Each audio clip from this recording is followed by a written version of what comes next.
the reason we organize this webinar is that a lot of people, be it media buyers or e-commerce store owners, likewise, they always ask about proven formulas or even patterns for writing copy that sells or that converts, whatever the conversion event should be. So, and it's a it's a pretty valid point given the fact that writing copy can be quite a time suck. So if you're not versed in it, and if you don't know the process, it can be quite a pain in the butt. So hence, there are some methods that make it much easier and basically take that overwhelm of your head, and by applying some simple formulas, you can actually shave off at least minutes, long minutes, if not hours, definitely hours, if you take a longer period of time into consideration. So it's definitely worth testing, and let's see what works for you, what works for your business, because nothing works for everyone. So that's another. Okay, yeah, I just heard myself talking again. Okay, good. So a few general points before we go into detail. One underlying concept or principle that I think that is relevant or even specific for e-commerce is that copy doesn't necessarily play the most important role. So it's kind of secondary to the creative part, which paradoxically, I mean, it can be a part of the creative of the video or an image as well, but it's still, it won't be that. It's not a typical direct response copywriting, at least not in e-commerce. Most ads, most campaigns, most brands have very short and punchy ads that are not longer than a few lines, that end with a very simple call to action, and that's pretty much it. So a few general guidelines. So that was that first point I've just covered pretty much. Another thing, because I've done a few courses, and what I noticed is that lots of people want to take a shortcut, and they would like to basically get a template which they could repurpose in a matter of seconds. Just cut out stuff that is not relevant, paste their stuff, and without much work and tweaking, they would like to use the very same ad, which is, when you think about it, it's pretty much impossible. I mean, maybe in some cases where copy is really, really short. But other than that, trying to apply some cookie cutter pattern or like a verbatim formula, I think it's bound to fail. You need to make it sound genuine, congruent with your own brand, and yeah. So basically, it would be like I don't know, like trying to talk to people on the street, using some sort of a script and not being able to react to what people say to you and responding with some scripted answer. So that would sound really bad. So hence, I think the bottom line is that you should always want to put in a little bit of effort and try to make your copy as personalized, as personable as well as possible. So yeah, so the next one would be relying your copy on the concept of big idea. So that's another big concept from classic direct response copywriting. So it basically says that instead of leading your ads with a bunch of benefits or a bunch of different facts, you want to lead with one main idea, with one main concept, with one main, sometimes even benefit. So what you don't want to do is try to dilute your message and by trying to pack as much as possible in one single ad. It's Facebook ad is not a sales page. So so on one hand you have ads that are super short and they basically don't communicate anything special. On the other hand, which I'm a little bit guilty of, especially at the beginning, I used to make sales pages instead of ads. So my record ad is, I think, 2 pages long. So that was like a Sam Owens kind of an ad. So, but no, that's not the point. So you don't want to make that a benefit salad and throw everything in. Ideally, you want to focus on one leading benefit and then build your message around it. So it doesn't mean you cannot list all of them, but there should be only one that is the most important one, that plays the dominant role, and that most of the pulling power of the ad is focused on. So try to include one main concept per ad, and if your product has multiple benefits, if you can, you feel like you're able to create enough ad angles to write to come up with multiple benefits, you can simply create more ads, and I think that would do it. So another 2 very short points: use both features and benefits. So there is, some people may think that copywriting is all about converting features into benefits and not including the benefits, which is not true. You actually want to incorporate both. So what copywriters always want to convey is that you don't want to end with features, which is typical for most e-commerce ads. They usually lack benefits, but you can definitely list both feature and benefit. So product can have some sort of a feature, and then you add to that what it means. So this has that, which means that, and there can be another part which you can add. So this product has that, so it means this, and that can lead to this. So you can expand on it even further. Last but not least, no, it's actually not the last one. There's one more. Use plots whenever possible. So basically, it's a way of making your ad a little bit more visually friendly, I'd say.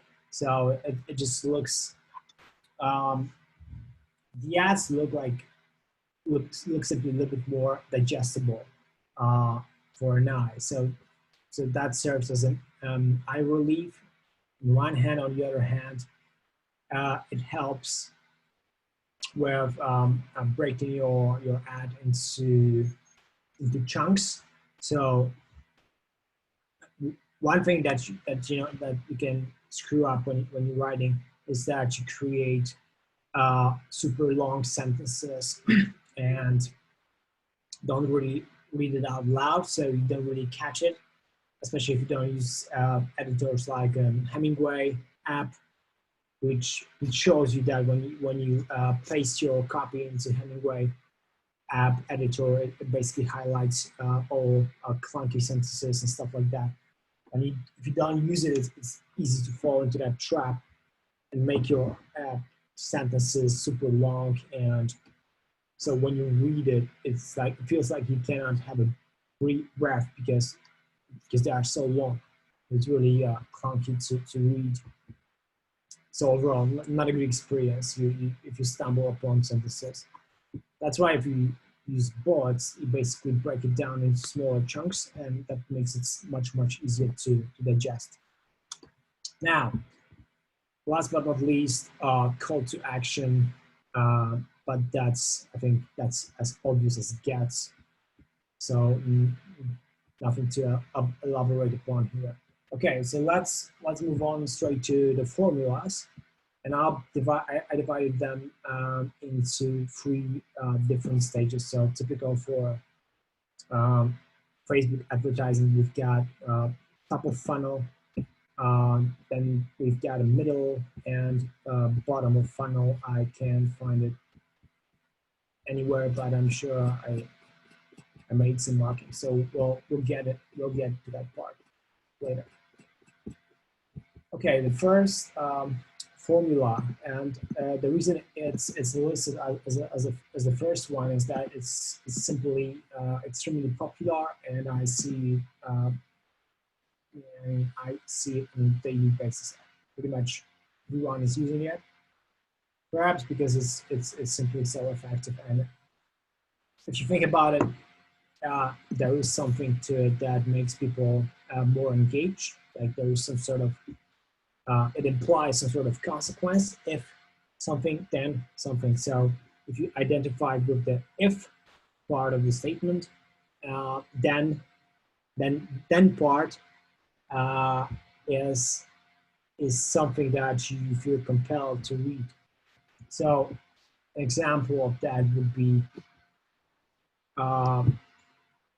in this case, the product is some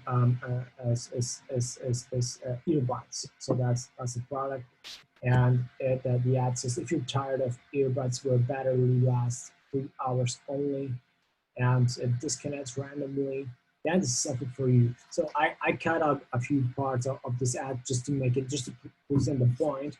It's not a full ad, and it also doesn't contain any specific names, but you get the point. So if, that's the if part. If you're tired of earbuds where battery lasts 3 hours only, and there should be something added here, I believe, and they disconnect randomly, then this is something for you.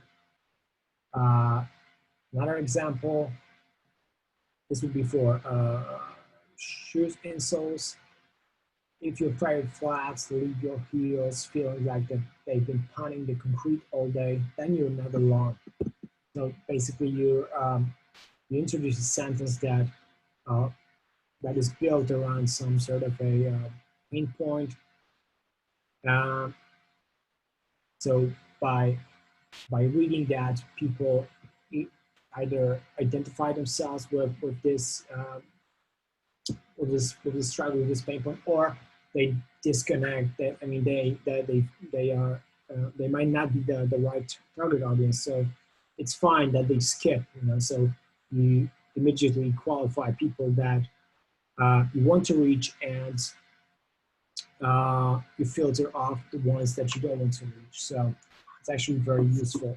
So after the if then formula, this is followed by a very typical classic introducing blah blah blah. So that's I think that's the most popular formula ever. Like, I can't stress how often I see it. I mean, I scroll to my Facebook feed just for the sake of getting some inspo for copywriting, to see how other ads look like, to swipe some headlines, and this is something I see on a daily basis. After, yeah, so I think we're done with this point. There's not much more to add. Another very popular formula is using some sort of a statistic number or a percentage. So the power of that hook is that it presents something very, very specific, like a number or a statistic in a certain context, and people are drawn to that. People like reading as long as it's relevant to their, as long as your targeting is on point. People will want to read something that is specific, and if it's specific, it's likely that it will be more interesting. So, you know, if you think about it, specific versus non-specific, it's much better to be on the specific side. Also because numbers in a certain context, they can give you some sort of idea of what's the scale of the phenomenon that they're talking about. So if you look at the example, see there is a reason there's over 100,000 ClickFunnels users around the world, with over 190,000 million plus funnels built. Yeah, that's actually the end of the sentence. So it adds that specificity aspect. I can never pronounce that word. And so actually paints some idea, and your brain goes like, holy shit, this is really huge. It must be really big.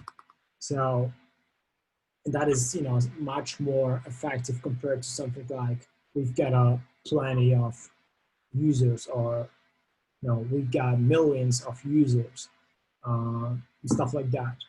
Or that they don't have millions of users, but okay, yeah. So statistic number, percentage opening. That's how I call it. So the ad is built around that, and then it basically delivers expands on it and delivers the solution. So in this case, they put 14-day free trial or ClickFunnels. Another example, let's see what they have here. For over 20 years, Be Well Honey has sold the best beekeeping supplies and equipment available to beekeepers throughout the United States. So that over 20 years in business, that's their specificity bit they use. So they could have written something like, we are very experienced, and we've been in the market for ages. But, you know, that wouldn't be quite the same as where we've got over 20 years of experience. So that's much more powerful. Next one.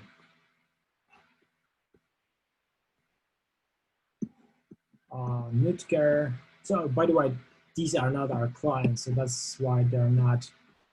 I let the names be there because, you know, there's no need for us to remove it. They're not our clients, if you must know. So in this one, they brag about 500,000 fresh armpits, which means that that's it. You know, basically the number of their customers. So another very specific stat that showcases their potential results as a brand. So okay, Let's move on. Another one in our treasure trove is the statement / quote opening. So another way to write an ad that provokes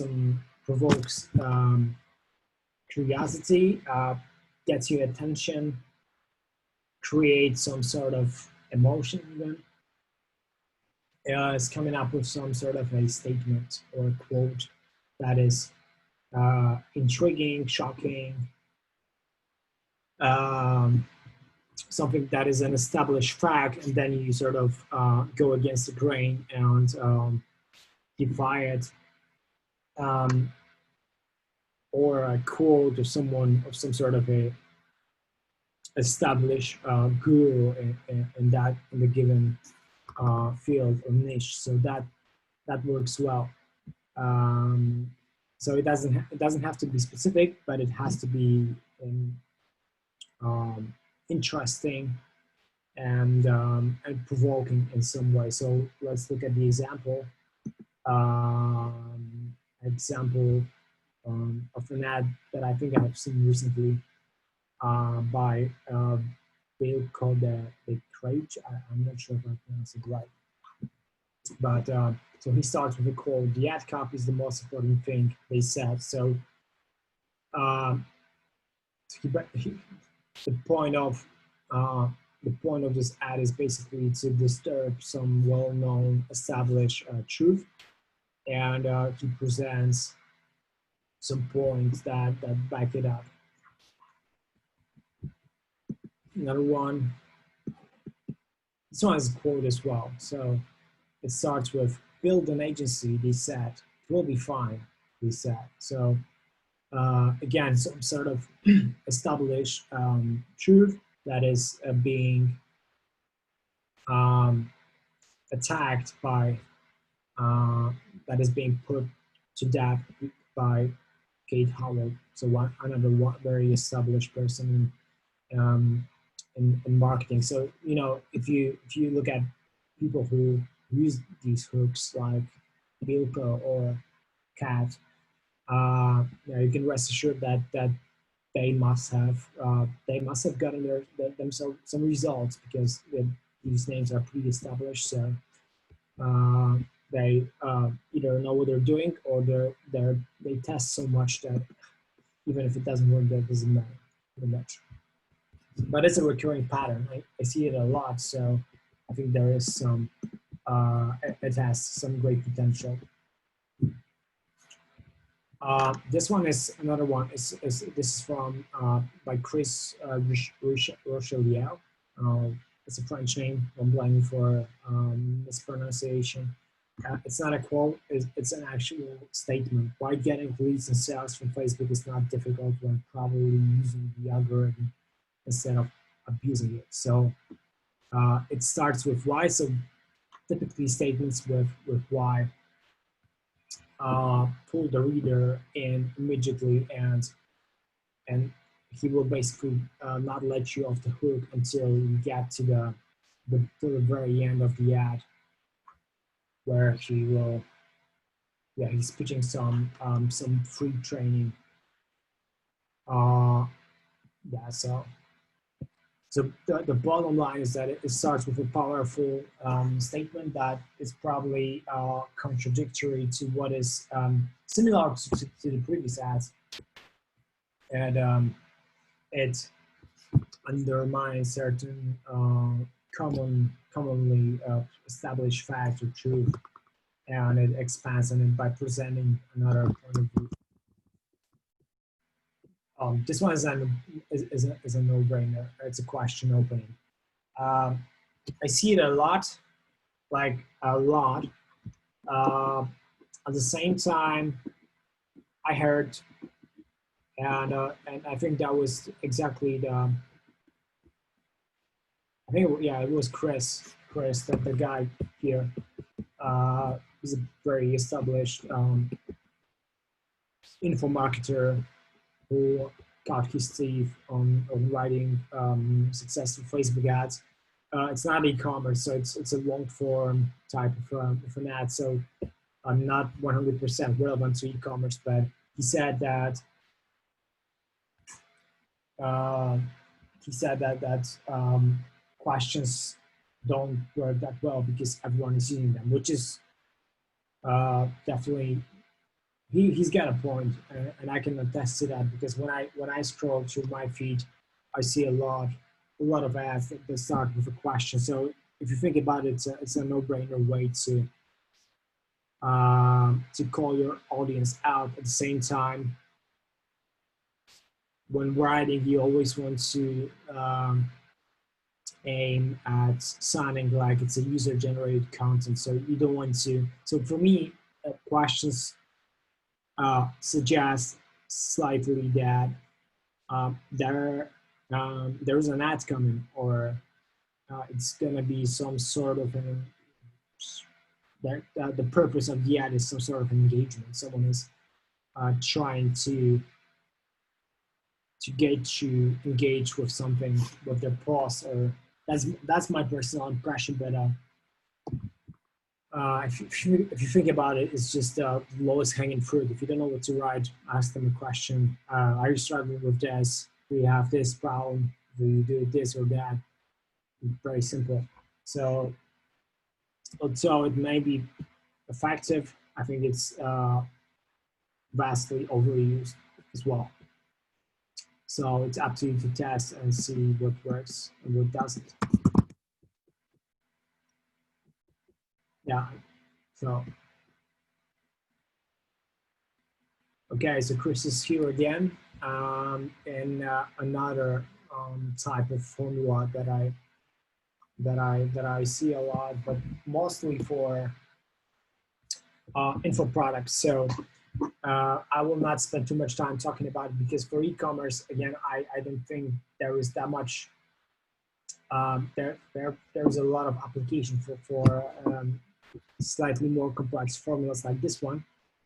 But how I did X or how to do X, and then expanding on that, he makes a claim in the first paragraph here how the law of attraction actually did not work for this digital marketer. So it did not, that's the this counterintuitive, surprising fact that keeps you reading further.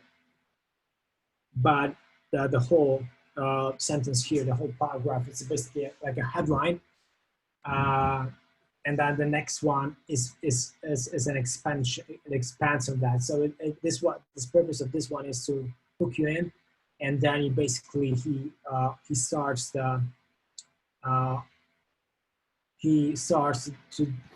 build on that believer, he goes into detail starting from the next one. So this one is to grab the attention, and the rest is to expand on the point and deliver a particular solution.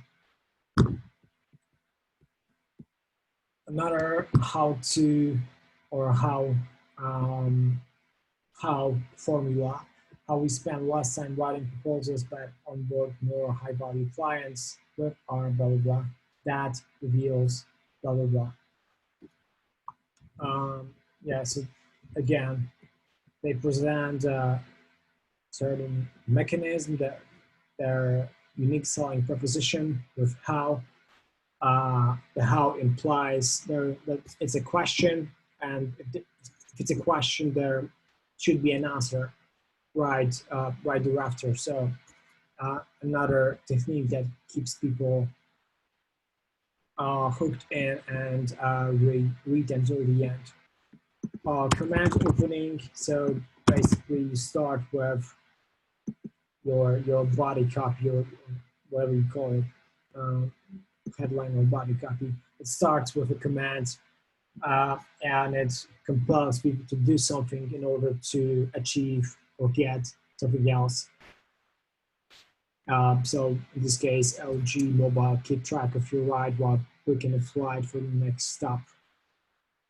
So yeah, it's like a command and then sort of a benefit in one.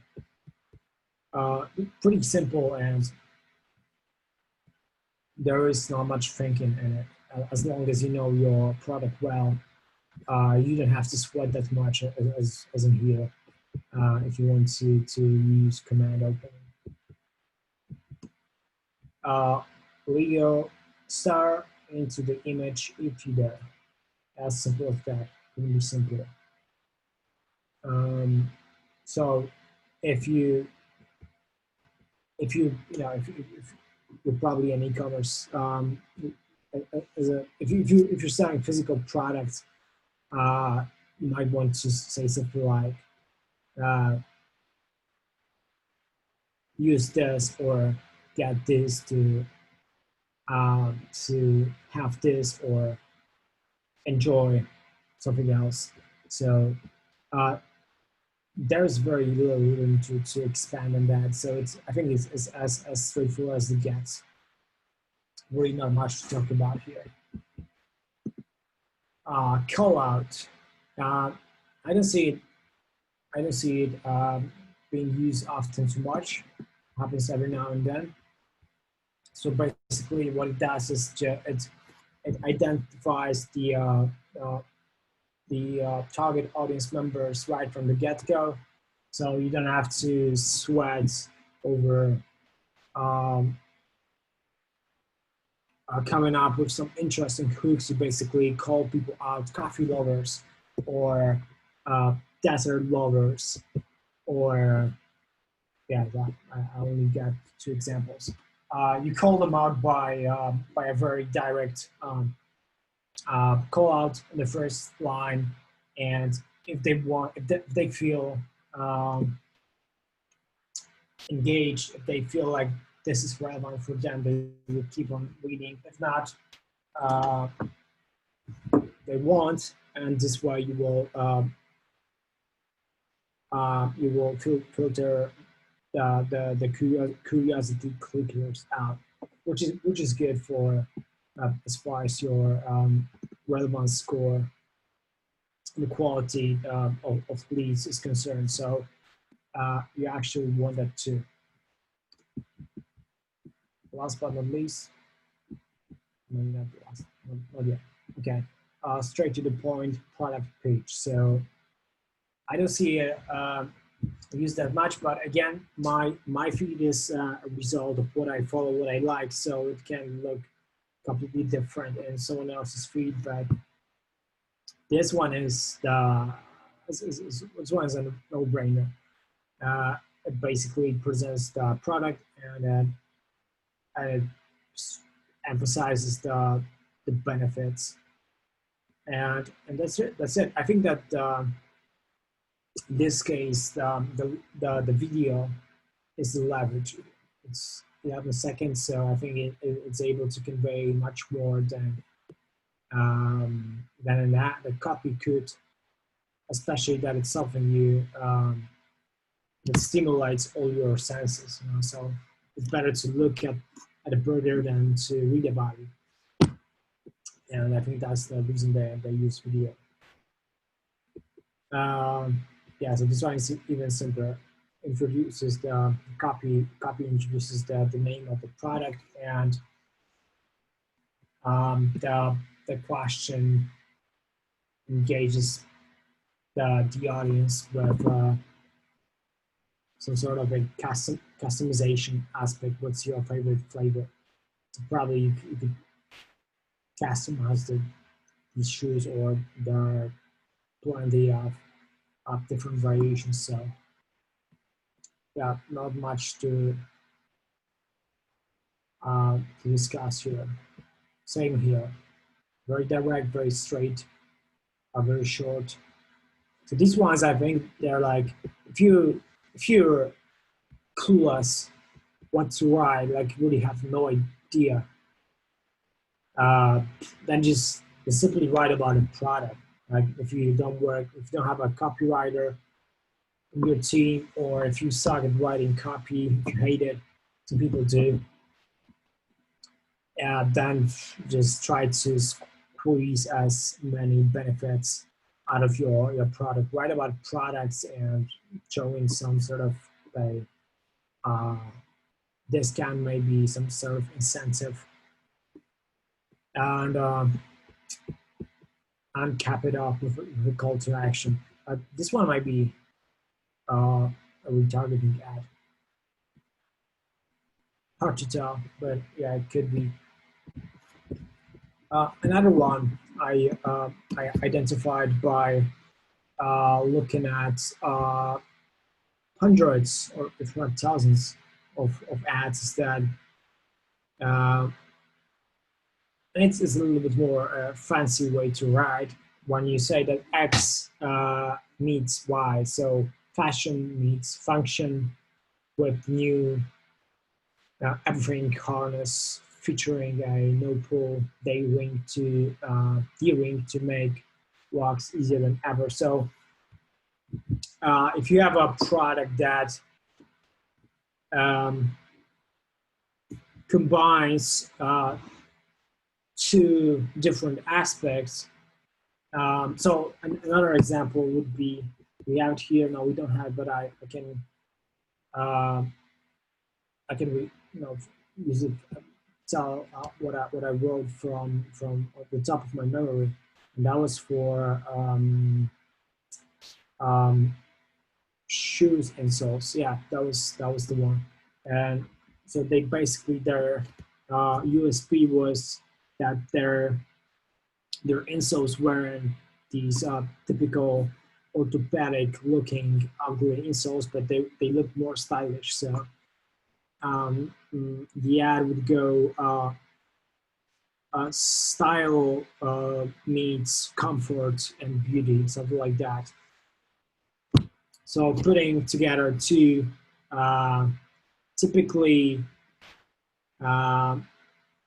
not coexisting benefits or ideas together, and this is where you can use X meets Y. Okay. Retargeting. So retargeting is much simpler as well as retargeting is typically comprised of middle of funnel and bottom of funnel. So middle funnel, typical classic example is just using testimonials.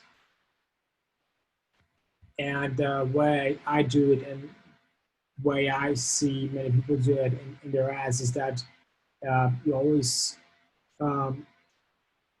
refer to stress the benefit, so it's the main benefit of your product. And so you make a reference to that. You sort of remind them that your product does this and it solves this, solves that problem. And you can add some, showing something like I'm still thinking about or still hesitating whether this or that could help you. Or you could make a reference to the testimonial, which you can use below or as an opening, as an ad opening, and say something like, do you agree with X? Or could X be wrong about what they said?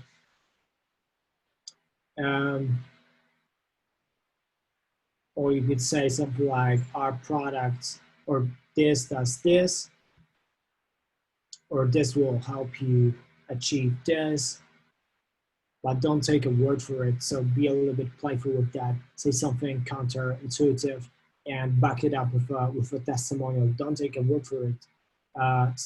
Check what X said about what's said about our product, for example. Or if you can brag about, if you are able to correct, if you have something that has so many positive reviews that you can speak of like thousands of 5-star reviews, you can play around with that and say something like, could 5,000 people be wrong about blah, blah, blah. So yeah, there's quite a few ideas you could use to still make your retargeting ads a little bit more engaging, not as cookie cutter as most of them. That retargeting ads are typically less interesting because they, well, they don't have to be that aggressive. They don't have to sell someone on the whole concept, because if they were retargeted, it means that they showed some sort of interest in a product. So that means they don't need that much persuasion. They don't have to be sold on the product that much. They might need some extra benefit or a reminder or some deal, but not that much convincing. Yeah, so it's another variation of stressing the benefit of your product. So if you're still looking for X, if you still need X, then this is what you may want to consider, or this is what could be a perfect fit. I'm just making this up right now, and that makes sense. But basically, being very straight to the point and referring to the benefit that was probably stated in your top of funnel ads. Bottom of funnel. So these ones are even more direct and straight to the point. So at this stage, people typically need a good deal, or they just need that extra notch to make them buy. And so many shops, many stores achieve it by offering a free shipping or a discount. And that's pretty much it. They are even short. Typically, these ads are even shorter than a middle funnel. They not likely you won't likely see the testimonials at this stage. Typically, it's just a very short question or call out, and it ends with, as said, either a discount or free shipping, stuff like that. Yeah, okay, so that's pretty much it. Obviously, that's not something you will remember, so I will make this. I will link this this doc to the post under the video, so you can basically make a copy of it and use for your own purposes. It's a lot of stuff to remember, but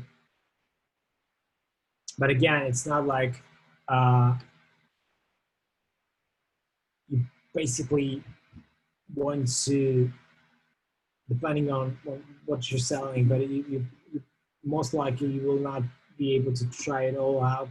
You stick to 2 or 3 simplest formulas, and you can play around with them. So take your pick. If you're selling physical products, stick to the simplest ones. Don't overthink it. And yeah, so the bottom line is always that, you know, e-commerce is known for being much more creative oriented. So it's and as far as copy, I think it's also, it's very important to test as much as possible. So don't try to spend like hours trying to perfect your single ad. Just get it done and let it out and see what happens, see what works, what doesn't. So yeah, I think we're done. Yeah, so I want to thank you for your time. You'll find a link to that document under the webinar video in the group. And I don't see any questions here, so we're good to go. Thanks a lot for staying till the very end. This was e-commerce scaling strategies by Sales Genomics, brought to you by Matt from Sales Genomics. If you're interested in more tips and strategies on how to scale your e-commerce business, visit our Facebook group called E-commerce Scaling Strategies by Sales Genomics, or follow us on social media.